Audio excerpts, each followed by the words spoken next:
પાટણ શહેરના ward number 10માં આવેલા ગુલશનનગર વિસ્તારમાં તાજેતરમાં પડેલા વરસાદને કારણે ભારે કાદવ કીચડનું સામ્રાજ્ય સર્જાયું હતું.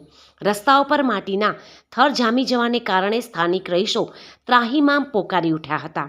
આ સાથે જ વરસાદી પાણી ભરાઈ રહેવાને કારણે વિસ્તારોમાં રોગચાળો ફાટી નીકળવાની ગંભીર ભીતિ પણ સેવાઈ રહી હતી. સ્થાનિક રહીશોએ વિકટ સમસ્યા અંગે વોર્ડ નંબર 10ના જાગૃત અને એક્ટિવ મહિલા કોર્પોરેટર સમીમબાનુ સુમરાને જાણ કરી હતી. જનતાની મુશ્કેલી જોતાં જ કોર્પોરેટર સહેજ પણ વિલંબ કર્યા વિના તુરંત જ પાટણ નગરપાલિકાની સ્વચ્છતા શાખાનો સંપર્ક કર્યો હતો.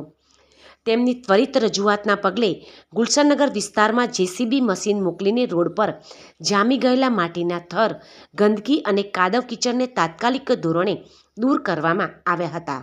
નગરપાલિકાની આ ત્વરિત કામગીરીથી સ્થાનિક રહીશોને ગંદકીના નરકાગારમાંથી મોટી રાહત મળી હતી. સૌથી પ્રશંસનીય બાબત એ છે કે કોર્પોરેટર સમીમબાનુ સુમરાને હાલ પગે ફ્રેક્ચર હોવા છતાં તેઓએ પોતાની તબિયતની જરાય ચિંતા કર્યા વગર પોતાના મતદારોની પડખે ઊભા રહીને આ સ્વચ્છતા ઝુંબેશ સફળતાપૂર્વક પાર પડાવી હતી.